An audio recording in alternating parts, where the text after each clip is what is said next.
Okay, Be'ezras Hashem, we are beginning Mesechtes Kesubos Daf Mem Hey 45 Nun Hey 55. Wow, look how much we accomplished. 55 Nun Hey, and we're starting from Daf Nun Dalid Omid Sheni. Uh, just about like I would say like 12 lines from the bottom. Boyim name Rav Sheshes.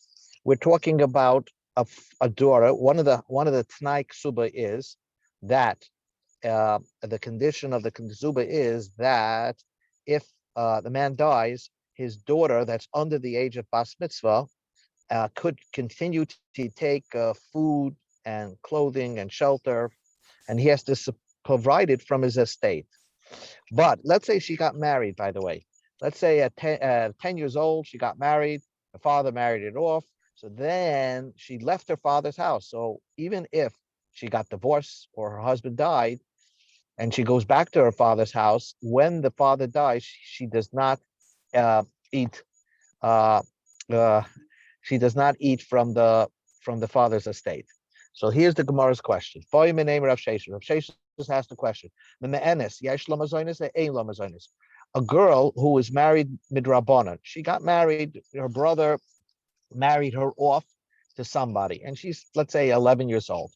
And then is that if she doesn't like the marriage, she can go refuse and opt out of the marriage, right? We've learned that before. Now she goes back to her father's house, who's dead. Now she just returned home with her suitcase. Yesh la mazonos, ein la mazonos. Can she take from the estate for her food provisions or not? So Amalahu, because what's the question? The question is, since she was married already, wait, she had a husband. But then again, she wasn't really married because she didn't need a divorce. She just opted out of the marriage. So and it wasn't really a wedding. Amalahu Rav Sheshes Tennessee. This is a brisa. Almona bebeis avia. An almona, that means a girl. Let's say she got married, and she didn't get married. She didn't go to chuppah. She only went to erison. She only got engaged, and she goes back to her father's house. Ugrusha bebeis avia. Or she was divorced and goes back to her father's house. Over Shemeris Yobam bebeis avia. Or what's that? A Shemeris Yobam bebeis avia means her husband died. She fell to Yibam, right? And then the Yobam died. She's a Shemeris Yobam. She returned back to her father's house.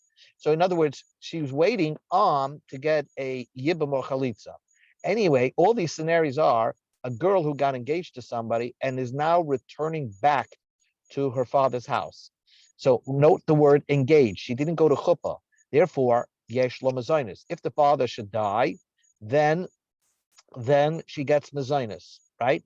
She gets food provisions. She can take from the estate. Rabbi Yehuda says, oida bebeis avia. If she still in her father's house, yesh lo mazonos. Then she can get from the food provisions from the estate. Eina bebeis avia. If she left her father's house, ein lo mazonos. She can't take from the food provisions. So the Gemara points out, Rabbi Yehuda hainu Tana Kama. Isn't Rabbi Yehuda saying the same thing as the first Tana? The first Tana said that as long as she was just engaged, is now returning back to her father's house because her husband died or divorced her.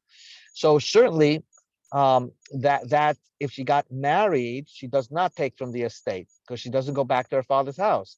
And that's exactly what Rabbi Yehuda is saying. If she's still in her father's house, she has mazonos. Eina bebeis avia, she doesn't have mazonos. So they're basically saying the same thing. A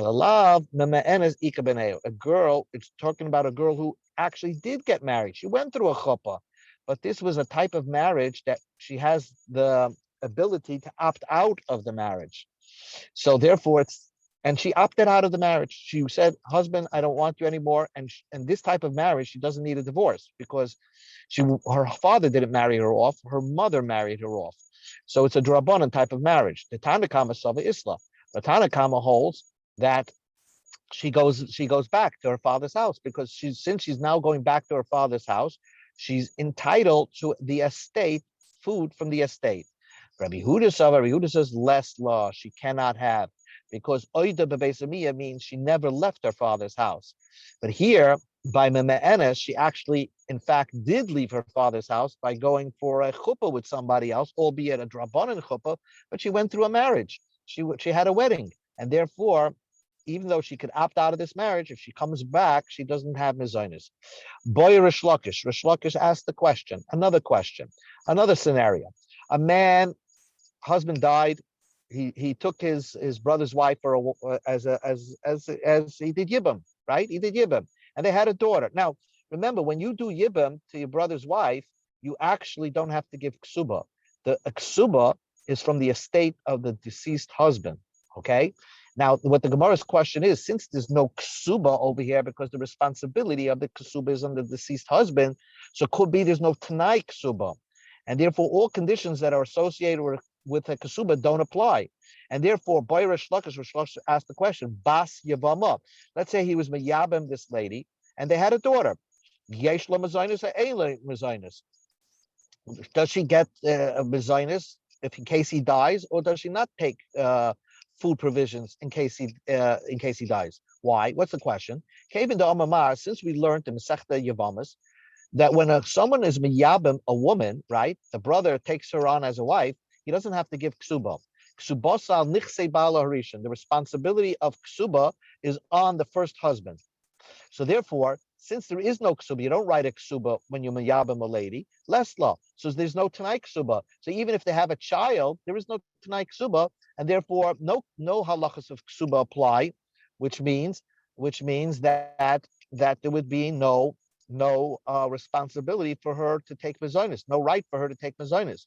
Oidilma, or maybe Kaven the is less law marisha and takinu larabana misheni.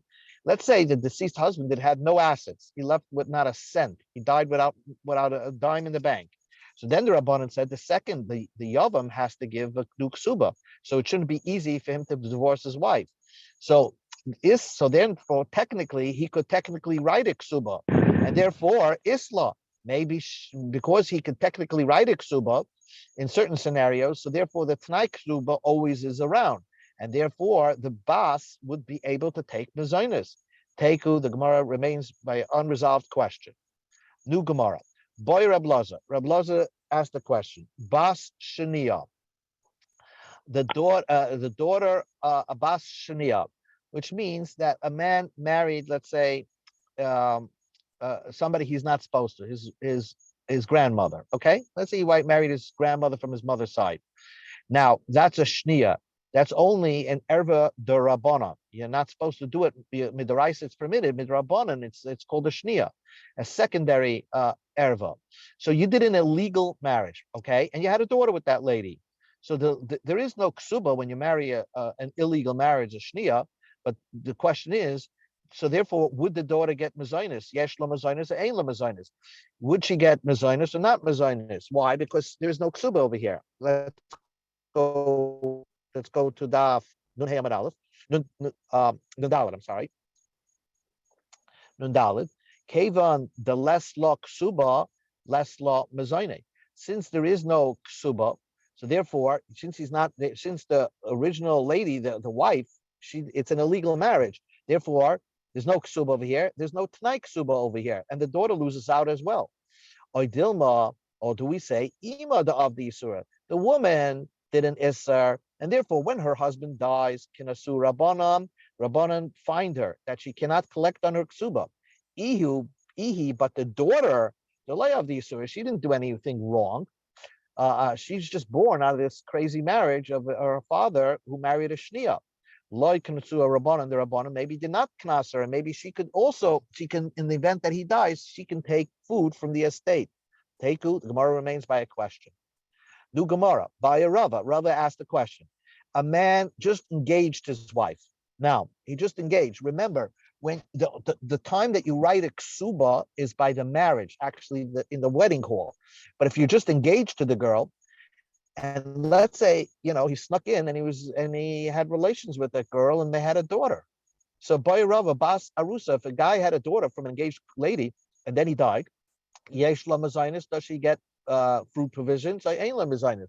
Or does she not get food provisions? Why? Kevin the Isla Ksuba, since there is a Ksuba, technically, he's committed to giving a ksuba. In other words, if someone engages his wife, even though he didn't write the ksuba, if he divorces her, he's going to be required to give the ksuba. There is such a thing of a ksuba just because, even if you're only engaged to the woman. So therefore, Isla is the concept of Tanai ksuba. A Tanai ksuba is the case of the daughter. That if there's a daughter here, she's entitled to take provisions from the deceased, from the husband's assets. Or dilmos, or maybe not. Kevan the loitikini rabbanik ksuba at shas nisuim. The rabbanon didn't institute a rule to write it in a contract until the wedding day.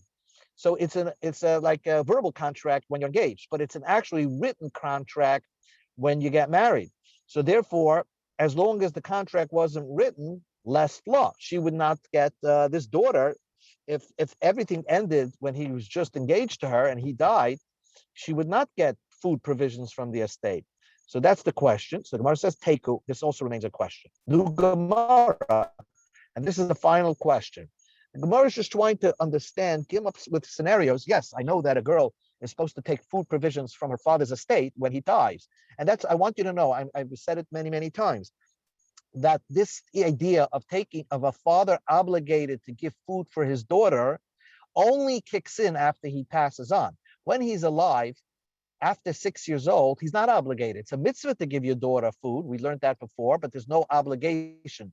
For some reason, after he dies, in the ksuba, it's written a contract that the daughter has a right to get food provisions from his father's estate. So the Gemara's question is, Boira Papa, Bas Anusa, if a man raped a girl and then subsequently married her, okay? He raped a lady, and the Torah says, oh, you did a ma'anasu lady, you have to pay the fine for the father, okay? Let's say you pay the fine, and you have to marry her, and you can never divorce her. That's what the Chumash says. Now, the fact is, you don't write a ksuba when he marries her because he already paid the fine. So, according to some, you're not writing a ksuba over here.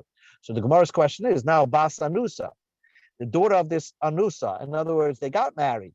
He married her because he was ma'anasa, he raped her, and now he's forced into the marriage, and therefore now afterwards, if he has a daughter, yesh la mazaynus or ain la mazaynus, which he get food provisions from the estate or not. According to Rabbi Yosef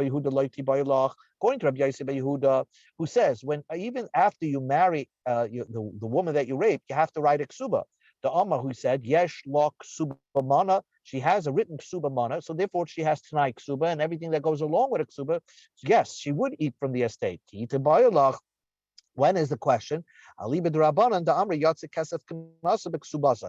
say when you ma'anas a lady, you don't have to write a new ksuba. You have to marry her, of course, but you don't write a new ksuba. So even the less law ksuba, since you don't have to write a ksuba because you already paid the ksuba out to give it to the money to the father, so there is no tanai ksuba. There's no other conditions associated with a ksuba because there's no written contract here. Less la mazinus, she has no mazinus. Dilma, or maybe ksuba time amai. What is the reason why why is there no ksuba when you ma'anas a lady? Because what's the whole reason why we instituted the idea of ksuba? So it shouldn't be easy for a person to divorce his wife. If it's cost him $300,000, $400,000, he's not going to divorce his wife. So that's why the whole concept of ksuba exists. But this case, when a person was ma'anas a lady and he was forced into marriage, loy motzi mapiklo, he can never divorce her. Why? Because the Torah says you can never get rid of this lady. So now the question is, since that's the provision, that's the idea of why you didn't write a contract. But what does that have to do with the conditional parts of the contract that have to do with the daughter? Maybe she could continue to collect ksuba even after he passes on. When he passes on, maybe she could collect mizonis after he passes on. Teku, the Gemara remains by the question. New Gemara. One of the Tanai ksuba is that when a man dies, as long as his wife did not collect the few $100,000 that he owes for the ksuba, what is the halacha is? She gets food provisions. They have to provide her food, clothing, whatever, the food provisions. Now, and clothing and shelter probably. So now the question is, as long as the ksuba was not paid up. So Tani Rav Yosef taught that in the ksuba it says, Ateh Yasma Beisi, in the ksuba it says that you're going to be sitting in my house and you can eat from my estate. So does that mean, let's say the guy did not have a house. Let's say he was a guy who was so cheap that he had only a hut. Tana Rav Yosef, the basi v'loy bikasi, aval b'mazoyna isla. don't take the ksuba literally. If you take the ksuba literally, you would think that only if he has a house and she's living in the house that he lived, then she could take food provisions. But let's say he didn't really have a house; he only owned a little hut. So therefore, since she's forced to now go, if she wants to have shelter, she goes back home to her father's house, and maybe it's not the original house that they lived in together. Maybe in that case they don't have to send her food provisions because it says I'm giving you food as long as you live in my house. So that's not true. Rabbi Yosef taught al mazoina isla. She still gets mezainis. The fact that she's not living in the original house that she shared with her husband, that doesn't make her forfeit the mezainis, the food provisions. But Ma'abar Ravashi says a big chiddush. Afila mezainim nami lesta. She doesn't get any food provisions. Why? She's not in the house. He has no house. So there is no house. And therefore she moved home. So let her eat food provisions from her own house, from her father's house. She doesn't take from the estate. They don't have the the people don't have to send her any money. The lace hilkasa kamar baravashi. The halacha is not like Ramar baravashi. We are holding Daf Nudalit Amar Aleph, 2 lines from the wide line. Amar Rav Nachman Amar Shmuel. Remember, a woman can take food provisions, demand that the estate pay her lunch, breakfast, lunch, and supper. What happens if she gets married to somebody else?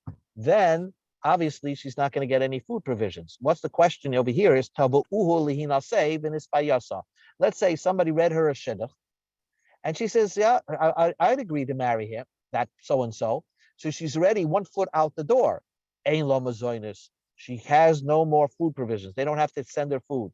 Because already she's looking to wait, because the whole idea of providing her food was because this was her first husband. So, but if she's looking for another husband already, then she loses the right to collect mezainis, food. So the Gemara asks a question: let's say she didn't agree to get married. Somebody made a shidduch for her, and she doesn't agree to the shidduch. Yeshla mezainis, would she still get food provisions? Amarav Ani, the Didim, partially made the Shmuel. What the Gemara is saying is, the Gemara's question is, the fact is that she's on the market. Everybody knows she's going around with a resume trying to get married. So just because she didn't find the right guy, why should she get mezainis? She's already demonstrating that she doesn't want to stay here anymore. She wants to get married to somebody else. So Amarav Ana, the Didim, partially made the Shmuel. Amra, so it depends. Machmes Ploini Bali, if she refused to get to a shidduch because she said, "Oh, I missed my first husband," yesh la mezainis, then she has mezainis. But machmes b'nei odam she'enim hu ganim, if she says the reason why I don't want this shidduch is because this guy is not the right guy for me, but really that demonstrates that she's really on the market. So ein la mezainis, she has no more mezainis. She forfeited her rights to get mezainis from the estate. Amar Rav Chizda said, Zinsa ein lo mezainis. If she actually was mezana, had adulterous relationship after he died, ein lo mezainis. She forfeited her mezainis, her right to take food provisions. Amar Rav Yosef, Kircha upirchasa ein lo mezainis. If she started going around with makeup, demonstrating that she wants to get married again, ein lo mezainis. She has no mezainis. So the Gemara says like this: Man, the Alma Zinsa, the one that says that if she was mizana, she had an adulterous relationship. Kolshkein, so that demonstrates she wants out of the marriage. Kolshkein, she doesn't, she's moving on in life. She had an adulterous relationship after her husband died. Kolshkein kichela pirkasa. Certainly, if she demonstrates publicly that she's on the dating market, certainly she doesn't get mezainis. But the one that says because she put on makeup and sent a resume around, that demonstrated that she wants to get married again, and therefore that gives her the right to forfeit her mezainis. But if she just had a one-time fling with somebody else, isla, she can still take mezainis, even if she had an adulterous relationship. My time, what's the reason? Because yetza anasa. She missed somebody, so her Yetzer Hara forced her to have an affair with somebody. But really, she's not interested to get married again. She misses her first husband, but she couldn't deal with the loneliness. So therefore, she did not forfeit her rights for the mezainis.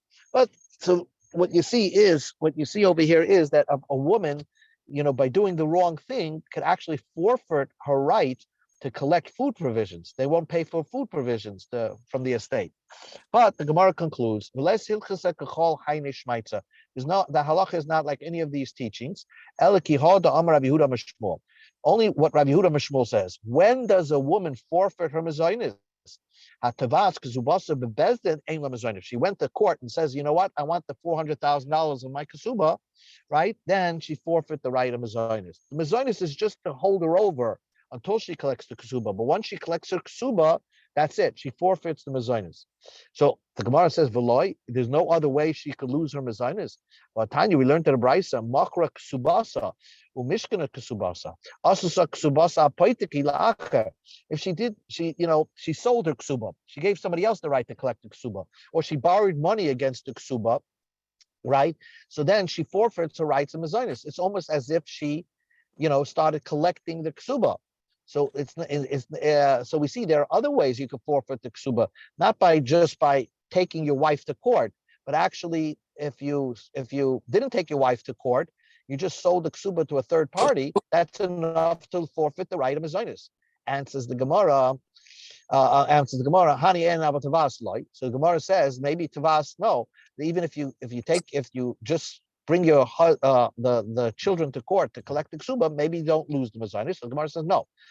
Hani, these cases, bein bebezdin, bein shaloi bebezdin. It doesn't matter how you did it, whether you did it in court or out of court. If a woman sells her ksuba or borrows money against the ksuba, so then she loses her mezainis.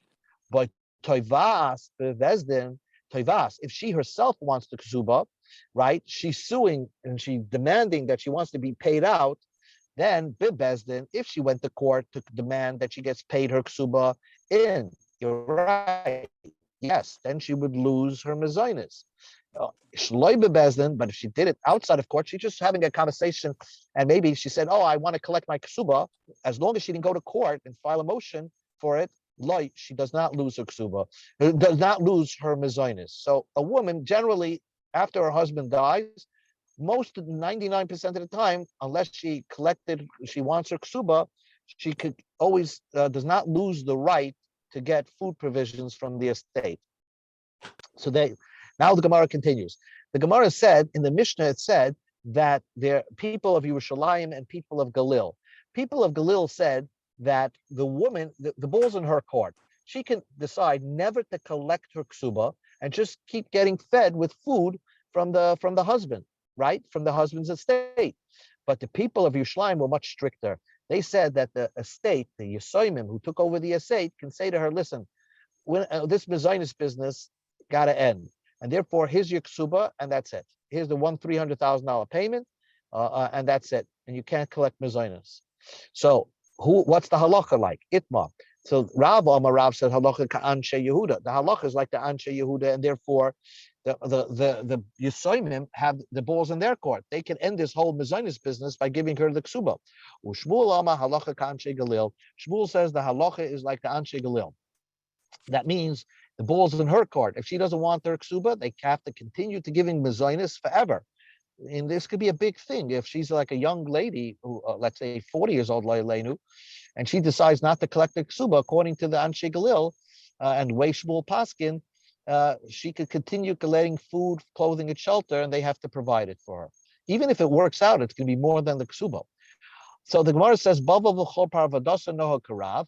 Bavel and all the surrounding areas, suburbs, they did like Rav, and therefore like the bulls in the state, the orphans, they can decide to end this relationship. But Naharda, city of Navda, and the other parts in the surrounding areas, they paskin like Shmuel. So the Gemara says a story. Also the Kami Rav Nachman. There was this person, daughter from Mechoiza, who was married to this person from Nahardoi. Mechoiza is where Rav lived, and her husband was from where Shmuel lived. Also the Kami Rav Nachman. They came to Rav Nachman, and what happened was, the Yesoimim wanted to get rid of her. They wanted to pay her a ksuba to get out, and no more mezaimis. Shom al he heard her voice, the bas mechuzahi. he heard a voice that she sounded with the accent. Apparently, they spoke a different accent. That she came from that part of Iraq that came from where Rav was, and therefore Amalei Bava. So Rav Nachman Paskin Bava v'chol parvadasa nahal karav. Bava and the entire suburbs, they did like Rav, and therefore the Yisaimin can give her the ksuba, and that's it, and the whole relationship. Amrulay, so they told Rav Nachman, but Nardar Nesiva. But her husband, who passed on, was from Nardoi, who did like Shmuel, and that according to Shmuel, the ball's in her court. She can decide, and if she doesn't want these ksuba, they have to provide for her. The mezainis. Amalahu Yahachi. If so, you're right. Then she has to go the way the husband was, and her husband came from the province where Shmuel was, and therefore she doesn't have to take the ksuba, and she could continue eating the mezainis, taking food from the. Now, the Gemara asks what is called nardoi. So the Gemara says there's a certain measuring cup that they used in nardoi, and all the places that use the same measuring cup to measure lamb are considered like affiliated with nardoi. It's like we have, versus centimeters or inches. So they had different measurings in different measuring systems in different parts of Bavel. So whichever province uses the same measurements as Nardoi are considered part of Nardoi, and therefore you paskin like Shmuel, and therefore the ball's in her court, and she doesn't have to accept the ksuba. She can continue to eating mezainis. The Gemara says like this: Itmar, new Gemara.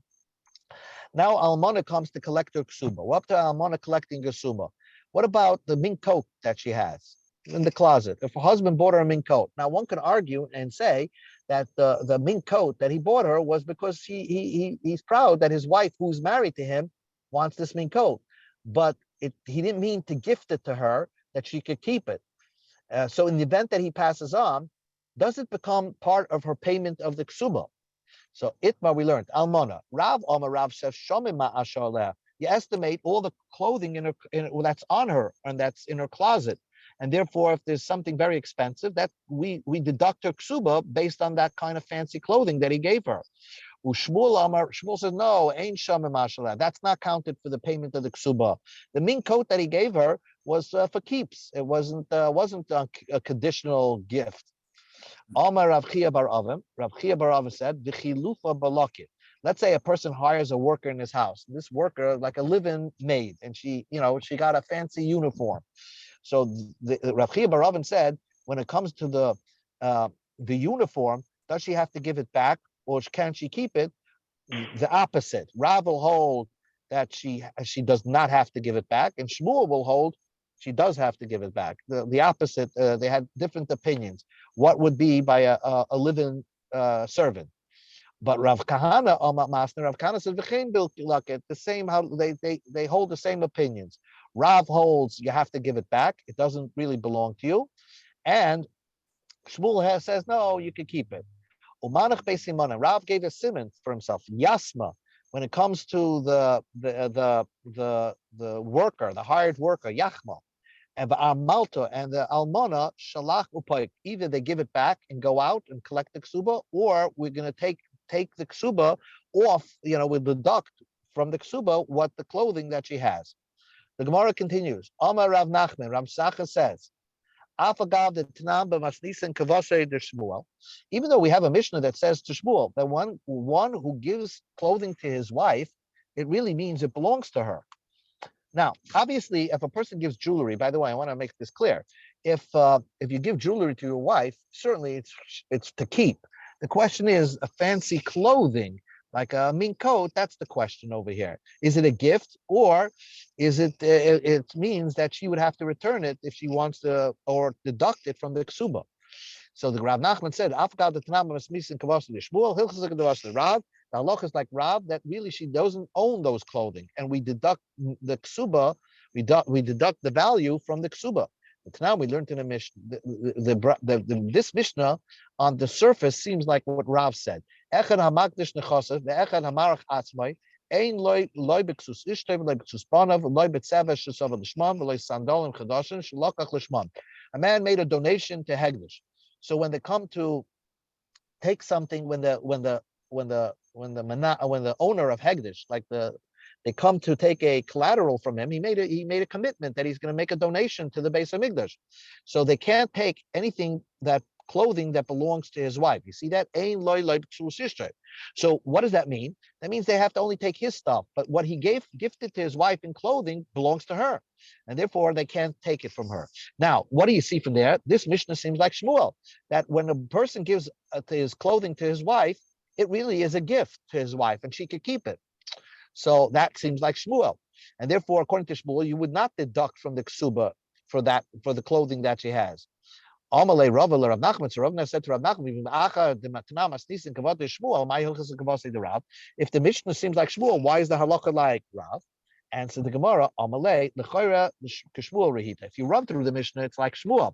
Kima Antiba, but if you look closely, Hilchasa Kedavasi the Rav. The halacha is like Rav. My time up. What's the reason?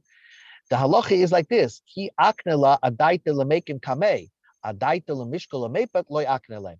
When it's actually when a person gifts clothing to his wife, he gave her a mink coat. He gave this mink coat on condition that they're still married. Then it's hers. So therefore, when someone makes a donation to Hegdish cannot take the mink coat that's really his wife, because it's really now belonging to his wife. But if he would die and she should keep it, she should take it and leave the marriage. Loy aknila. He never had that in mind when he was makneh to her. So it was a conditional kinyan. It was a conditional gift to his wife, and therefore the halacha is like Rab, that the clothing are not a gift, but actually can be deducted from the value of the ksuba that he owes her from the estate. The Gemara continues 2 more stories, and that's it. Kalsa de Be'al Yashiv have a kotuvavi ksubim yasme have a komamte leilbetine. The daughter-in-law of Bar Eliashiv from the house of Bar Eliashiv, she wanted to collect her ksuba.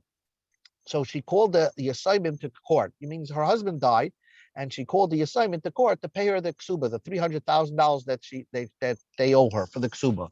Amri, so that Yisayim said, Zililon milsa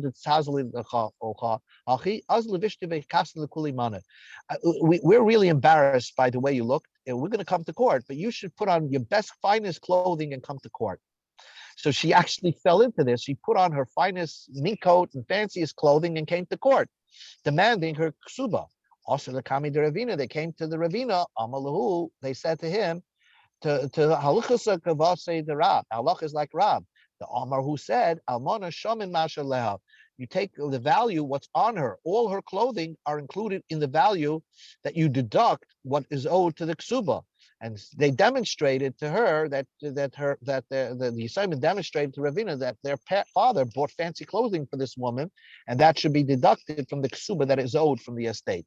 Another story. Ahu da Amalu Niduni Lebras. A person said, let's say all my jewelry that my wife had, let's say he had jewelry, the dowry that he got when he married his wife who predeceased him, and now on his deathbed he's saying all my nedunya belongs to my daughter, and all this gold jewelry belongs to my daughter. And then when he died, zal nedunya, all the value of the jewelry went down. And really, his intention was maybe that his daughter will get this jewelry, she'll be able to sell it, and that will be her inheritance. But it went down in value after he died. Now, remember one thing, he doesn't have to do a kinyan because he said this, that it belongs to her on his deathbed. The benefit is for the assignment. They don't have to make up the difference in value from the time that he said it and the fluctuation in price when they're actually giving it to her after he died. If the price dropped, it's her loss and the assignment's gain. One more thing. Ahud, we go to the Nadalat Amabase. Ahud the Amalei Abba Meazuzim in a Chamra Lebras. I want to give 400, the value of 400 zuz from my wine to my daughter. Now look at the difference. He said the value of 400 zuz of wine to my daughter. So the price of wine went up. So that basically the Yisayim have to give her less wine, because Amar of Yosef Rav Choli Yasmev, since he didn't declare which wine belonged to his daughter, but what he said, I want 400 zuz gifted to my daughter of wine, So if the wine price goes up, they're going to give her less wine than at the time of the time that he committed to this, because the benefit goes to the assignment. One more story, and that will end the parak, and then we'll stop. There was a relative of Rabbi Yochanan. The children saw that their father had a wife who just was a glutton. She ate a lot, and they afraid that if their father dies, this woman's going to always collect mezainis, and she'll eat up their estate. So they want to protect themselves that when their father died, they should not have to be required to give her so much in mezainis and food, because she had a big food bill. Also, the comment of Rabbi Yochanan, so they came in front of Rabbi Yochanan. Amalu, he said to them, he advised the kids to tell their father that he should designate one land for her mezainis, and if she agrees to that, that's fine. So that means that try to convince her that when he dies, the husband should convince his wife that when he dies, there's a special real estate, and from that real estate, we'll sell that real estate, and that's where you're going to get your food provisions from. And if she agrees to that, that means that she could only get her food provisions from that piece of real estate. And if she uses it up, too bad. They don't have to provide her. Also, the comment of Rish Lakish. So they came to for Rish Lakish after he died, and now she says, I need more food, and this piece of real estate is not enough. So Rish Lakish said, Amalahu Koshken Shiri B'la mezainis. That piece of land that he gave her increased her mezainis. Because he gave her a piece of real estate in case the estate wasn't enough to provide food. The real estate was going to give her even more mezainis. In other words, Rish Lakish says this trick didn't work. Amr Le'eh, so they said to him, Rabbi Yochanan didn't say that. Rabbi Yochanan said that if he designate a piece of property for the mezainis, that means she can only take mezainis from that piece of property, nothing more. Amr Le'hu, Rish Lakish was angry. He said, Zil Havila, you have to give her food provisions no matter how much it is. V'i loy, if you're not going to give her any food, now pekna l'chul Rabbi Yochanan u'naiche. I'm going to pull Rabbi Yochanan out of the ears. Rabbi Yochanan got it wrong over here. This woman, too bad. This is the wife of your father, and therefore you have to provide all the mezainis that she needs. Even if your father designated a certain piece of property belonging to her from where she could collect the mezainis, too bad. Also, the comment of Rabbi Yochanan, and when they came to Rabbi Yochanan and told him that Rish Lakish didn't allow this. So Rabbi Yochanan threw up his hands. What can I do? That somebody who's almost as exactly like me, he's as important as me and as smart as me, and as a Talmud Chacham like me, he disagrees with me, and you have to go like what he said. Rabbi Yochanan, I understand the logic of Rabbi Yochanan.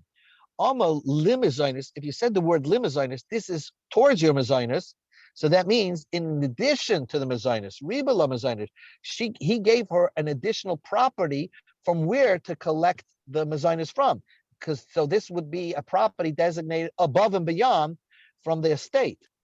Amar b'mezainis, but if he said this is the only place from your mezainis, that means he said this is for the obligation of mezainis. This is the property where will you collect the mezainis? Then kotzas lemezainis, he set it a certain amount, and gave a limit on the mezainis, and therefore in that case, if he said b'mezainis, even maybe Rish Lakish would agree that she would not be able to take from the other estate for her large needs of mezainis. Hadron Allah Chanaira. We finished Be'ez Hashem, the fourth parak of Daf Yomi Kesubos. We begin Namet Hey tomorrow. Tomorrow. Good. I'll get to the Nacht. A gute Nacht, alles I'll get to the Nacht, everybody. Nacht, is